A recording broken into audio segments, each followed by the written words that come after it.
अल्हम्दुलिल्लाहि वहदहु ला शरीका लहु वस्सलातु वस्सलामु अला मन ला नबिय्य बअदा अम्मा बादु फ़अऊज़ु बिल्लाहि मिनश शैतानिर रजीम बिस्मिल्लाहिर रहमानिर रहीम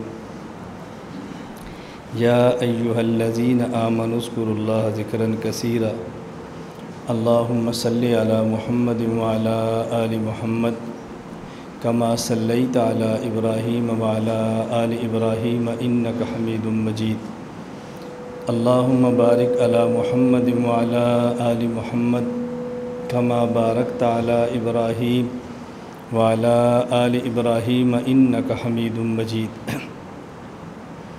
अल्लाह रब्बुल इज़्ज़त ने हमें ईमान की दौलत अता फ़रमाने के बाद पाबंद किया है कि हम अपनी अमली ज़िंदगी शरीयत के मुताबिक गुजारें, जिसका नाम इस्लाम है। या अय्युहल्लज़ीना आमनु उद्खुलू फ़िस्सिल्मि काफ़्फ़ा, अमली ज़िंदगी को शरीयत के मुताबिक गुजारना ज़रूरी है। उसमें कुछ काम हैं जो करने के हैं और कुछ बातें हैं जो कहने की हैं। काम को आमाल अफ़ाल कहते हैं और बातों को अक़वाल और अज़कार कहते हैं। इसी तरह बाज़ काम ऐसे हैं कि जिनसे रुकना और बाज़ आना है, नहीं करना, और इसी तरह बाज़ बातें हैं कि जिनसे बाज़ आना है और नहीं कहनी। तो बाज़ कामों से रुकना है और बाज़ बातों से रुकना है। बाज़ काम करने हैं और बाज़ बातें कहनी हैं। हम आम तौर पर कामों का अहतमाम तो करते हैं, नमाज़ पढ़ते हैं, ज़कात देते हैं, रोज़ा रखते हैं, हज करते हैं, अमाल खैर सदका खैरात करते हैं, लेकिन जो बातें कहने और करने की हैं इससे बस औक़ात गफ़लत हो जाती है। मिसाल के तौर पे कुरान करीम की तिलावत करनी चाहिए, हम करते हैं, लेकिन जितनी करनी चाहिए उतनी नहीं करते। इसी तरह हमें अज़कार करने चाहिए, ज़िक्र करते हैं, लेकिन जितना करना चाहिए उतना नहीं करते। मोमिन और मुनाफिक में कई फ़र्क हैं। ज़िक्र के हवाले से जो कुरान करीम ने फ़र्क बयान किया है वो ये है कि मुनाफिक की आदत है कि मुनाफिक को अल्लाह ये नहीं फरमाते वो ज़िक्र करता नहीं है, बल्कि वो करता है लेकिन थोड़ा करता है। व इज़ा क़ामू इला सलाति क़ामू को साला, सुस्ती होगी, वला यज़्कुरून अल्लाह इल्ला क़लीला। ये नहीं फरमाया कि मुनाफिक ज़िक्र नहीं करता, करता है लेकिन कम करता है। और जब ईमान वालों की बारी आई तो फरमाया लक़द कान लकुम फ़ी रसूलिल्लाहि उस्वतुन हसना लिमन कान यरजुल्लाह वल यौमल आखिरा व ज़करल्लाह कसीरा। हमारे पैगम्बर उस्वा और नमूना है उन लोगों के लिए, नंबर 1 जिनका अक़ीदा हो कि हमने अल्लाह से मुलाक़ात करनी है, जिनका अक़ीदा हो क़यामत का दिन होगा और हमें अपने अमाल की जवाबदेही होगी। नंबर 3 वज़करल्लाह कसीरा, वज़करल्लाह नहीं फरमाया बल्कि वज़करल्लाह कसीरन फरमाया है कि ऐसा शख्स जो अल्लाह का बहुत ज़्यादा ज़िक्र करता है।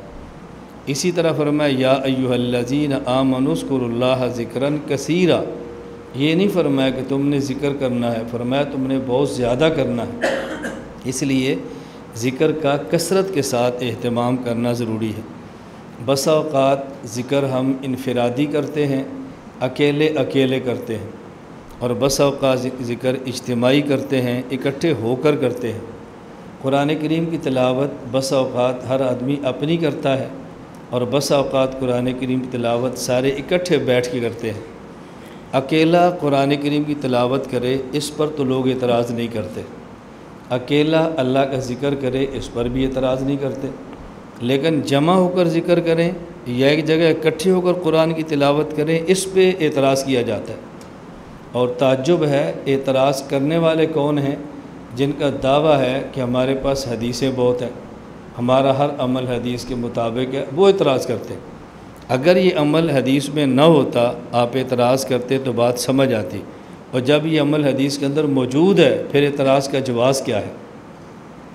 हज़रत इमाम मुस्लिम रहमतुल्लाह अलैह ने सही मुस्लिम लिखी है, जो कुतुब सित्ता में सही बुखारी के बाद इसका नंबर है, और इस किताब पे अबवाब कायम किए हैं सही मुस्लिम इशारे इमाम शरफुद्दीन नोवी रहमतुल्लाह अलैह ने एक हदीस नकल किया है इमाम मुस्लिम रहमतुल्लाह अलैह ने हज़रत अबू हुरैरा और अबू सईद खुदरी रज़ी अल्लाह ताला अन्हुमा से कि नबी करीम सल्लल्लाहु अलैहि वसल्लम ने इरशाद फरमाया ला यक़उदु कौमुन यज़कुरून अल्लाह कि जब कुछ लोग इकट्ठे होकर इकट्ठे बैठ के अल्लाह का ज़िक्र करते हैं।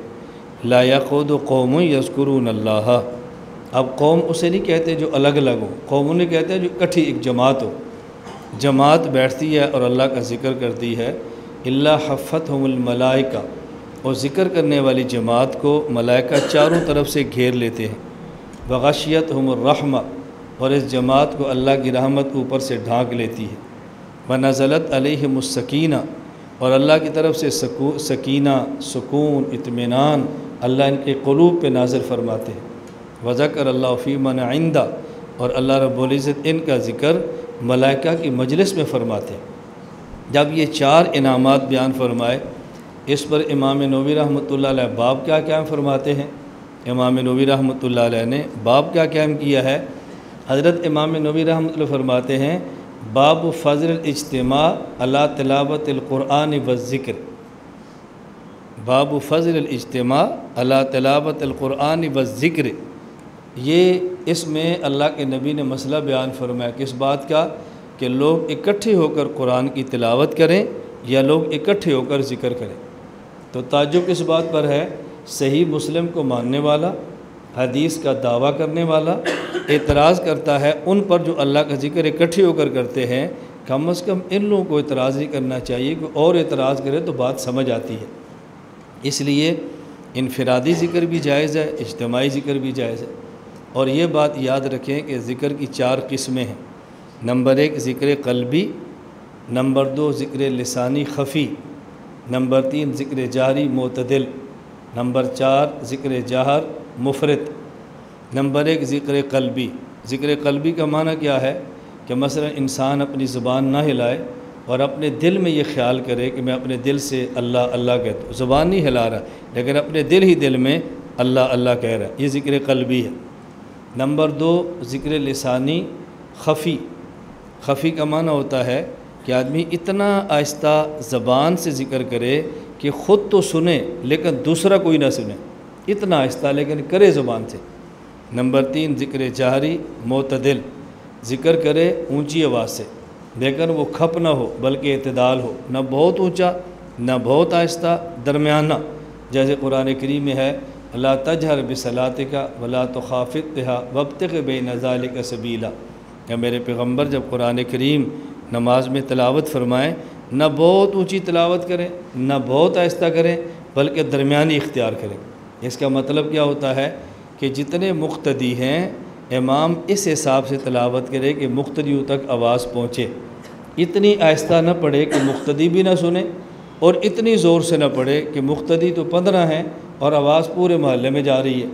दरमियाना रास्ता इख्तियार करे। इसका माना ये भी नहीं है कि कुछ ऊँची कुरान करीम की तिलावत करना नाजायज़ है, एतदाल ये है। नंबर 4 ज़िक्र जाहर लेकिन मुफ़रित। मुफ़रित का माना होता है हद से बढ़ा हुआ, इतनी आवाज़ से शोर निकालना कि बीमार को तकलीफ़ हो, मरीज़ को तकलीफ़ हो, नमाजी को तकलीफ़ हो, सोने वाले की नींद ख़राब हो गई, साथ को अपने काम में लगा तो उसको टेंशन हो, इतनी ऊँची आवाज़ से। और जो कुरान करीम में है इन्नहु ला युहिब्बुल मुअ्तदीन, हकीमुल उम्मत मुजद्दिदुल मिल्लत मौलाना अशरफ अली थानवी रहमतुल्लाह फरमाते हैं इसके अंदर ज़िक्र क़ल्बी और ज़िक्र लिसानी और ख़फ़ी और ज़िक्र जाहरी मोतदिल ये शामिल नहीं है। सिर्फ़ एक ज़िक्र की किस्म शामिल है जिसे ज़िक्र जाहरी मुफ़रद कहते हैं कि बहुत ऊंची आवाज़ से पढ़े, यह हद से तजावुज़ करता है और अल्लाह हद से तजावुज़ करने वाले को पसंद नहीं फरमाते। और हकीमुल उम्मत थानवी रहमतुल्लाह ने लिखा है कि ज़िक्र जाहरी मुफ़रद एतदाल से बढ़ के करना ये भी जायज़ है एक सूरत में। वो एक सूरत क्या है, मसलन शेख तजवीज़ करे कि आप ज़िक्र बहुत ऊंचा किया करो, इसको नींद आती है, नींद उड़ जाएगी ऊंचा ज़िक्र करने से। ये ज़िक्र करते हैं तो ख़यालात वसवसे आते हैं, ऊंचा ज़िक्र करो ताकि वसवसे ना आए, इसकी तवज्जो नहीं रहती। तो शेख इसको कहता है यानी बतौर इलाज और बतौर दवा के अगर शेख तजवीज़ कर दे तो फिर ऊंची आवाज़ से भी हो लेकिन उसमें नमाजी ना हो, सोने वाला ना हो, साथ कोई आदमी काम करने वाला ना हो, इसी में हर्ज ना हो, तो फिर जहर मुफरत के साथ करें, तब भी इसकी गुंजाइश मौजूद है। और ऐसी रिवायात अहादीस में हैं, ऐसी रिवायात मौजूद हैं। मैंने बताया था एक सहाबी रज़ी अल्लाह ताला अन्हु मस्जिद में हैं और ऊंची आवाज़ से ज़िक्र कर रहे हैं, रबी करीम सल्लल्लाहु अलैहि वसल्लम गुज़रे ऊंची आवाज़ से, तो एक साथ सहाबी ने कहा या रसूल अल्लाह ये शख्स तो रियाकार है, ऊंची आवाज़ से।